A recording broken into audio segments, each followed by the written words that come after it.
જિલ્લાના સંતરામપુર ખાતે પૂર્વ શિક્ષણ મંત્રી ડોક્ટર કુબેરભાઈ ડિંડોર અને જિલ્લા પોલીસ તંત્રના સંયુક્ત ઉપક્રમે પીએસઆઈ અને એલઆરડીની ભરતી માટે નિઃશુલ્ક તાલીમ વર્ગોનો ભવ્ય પ્રારંભ કરવામાં આવ્યો છે।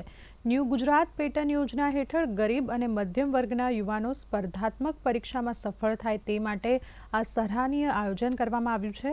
તો આ સાથે યુવાનો ઘરે બેઠા તૈયારી કરી શકે તે માટે વિશેષ ઓલ ઇન વન એપ્લિકેશન પણ લોન્ચ કરવામાં આવી છે।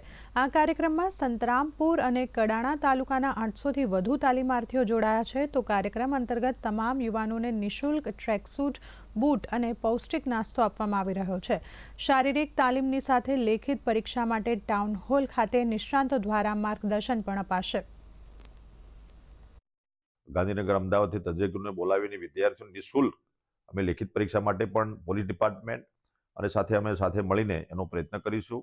અને આજે તમામ વિદ્યાર્થીઓ અહીંયા જે ગ્રાઉન્ડમાં જે પધાર્યા હતા 800 જેટલા વિદ્યાર્થીઓ એ તમામને માર્ગદર્શન આપ્યું છે। સફી હસન સાહેબ એસપી અને આપણા રેન્જ આઈજીએ જે એમને માર્ગદર્શન આપ્યું છે। તમામ વિદ્યાર્થીઓ સવારે 5 વાગ્યે ફિઝિકલ તાલીમ લેવા માટે ગ્રાઉન્ડ પર ઉપસ્થિત રહેશે અને પછી યોગ, વ્યાયામ, પ્રાણાયામ અને બધી જ વ્યવસ્થા અમે કરી રહ્યા છે। તમામ વિદ્યાર્થીઓને મારી ઢેર સારી શુભકામનાઓ।